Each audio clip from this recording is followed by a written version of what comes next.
So then let me move on to lessons I learned from a reviewer's perspective. And so a lot of them are things I'm sure you know, and first and foremost was the volunteers we have in this program are just simply outstanding. They all come to the sites with a common purpose of helping taxpayers, and that's a tremendous thing to do. And a lot of them were focused on increasing refunds, which is a great idea. But as I noted to you in the onset on my returns, we can't let that cloud our judgment when we give taxpayers either expenses they're not entitled to or tell them not to claim income that they had earned. So second was the one that we want to really focus on the remainder of this conversation is the volunteer interaction was extremely limited. I sensed in almost each and every one of the 6 opportunities I had on this scenario that people were very afraid to ask personal questions.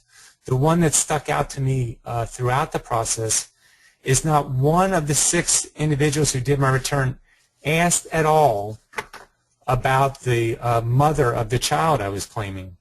And when I would ask them afterwards, they would say, well, you said on the intake sheet that you could claim the child and the child lived with you all 12 months. But again, as I mentioned just in the previous slide, we as volunteers and preparers cannot rely on that myself as a taxpayer or the taxpayers we're serving knew exactly what we meant by all those questions. So that is one.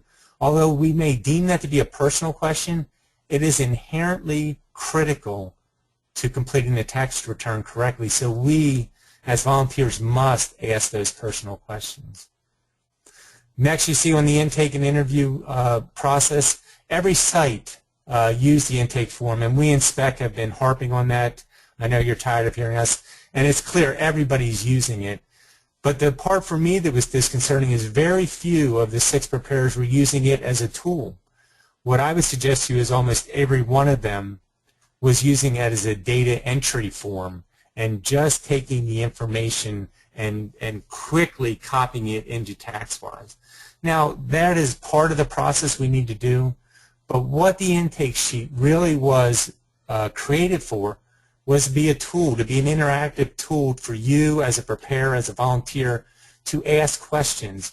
Where there is an answer that is incomplete, ask that question. Did you have income from any other sources? Did anybody else claim the child? Those type of things. And then very disconcertingly, in 2 of the 6 cases, the volunteer did not even look at page 2. And for those of you who recall, page 2 is the entire page where income is noted. That's why, of course, 2 of those missed the interest income because that was the only place you would have gotten that information. So again, the intake and interview process is the most critical process in the return preparation process. And I really strive in this conversation, if you can go back, if you're a site coordinator or if you're a volunteer, talk to your site coordinator and say, we really need to emphasize the utilization of a complete intake process in order to get returns correctly done.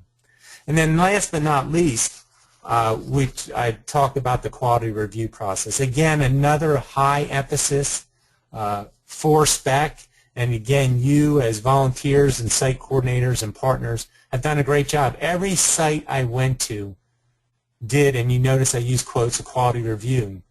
But at the end of the day, did they really do a quality review if I walked out of there with 2 returns incorrect? And why that happened was, I would tell you, the quality reviews that I saw as a secret shopper were primarily double checking of amounts and data input. And I'm not going to suggest to you that is not an important part of the quality review process. It is. We certainly don't want to make mistakes on saying they had $1,500 withholding when they had 15. But what the quality review process needs to do is it also needs to ask taxpayers questions to verify that the decisions made on the key issues related to tax law, for example, dependents, filing status, those questions need to be re-asked. And in the cases where I did sleeper shopping, those were very, very infrequently asked. So before we move on to Barb, I just want to say that it was a wonderful opportunity to do secret shopping. I learned a lot about the great volunteers we had.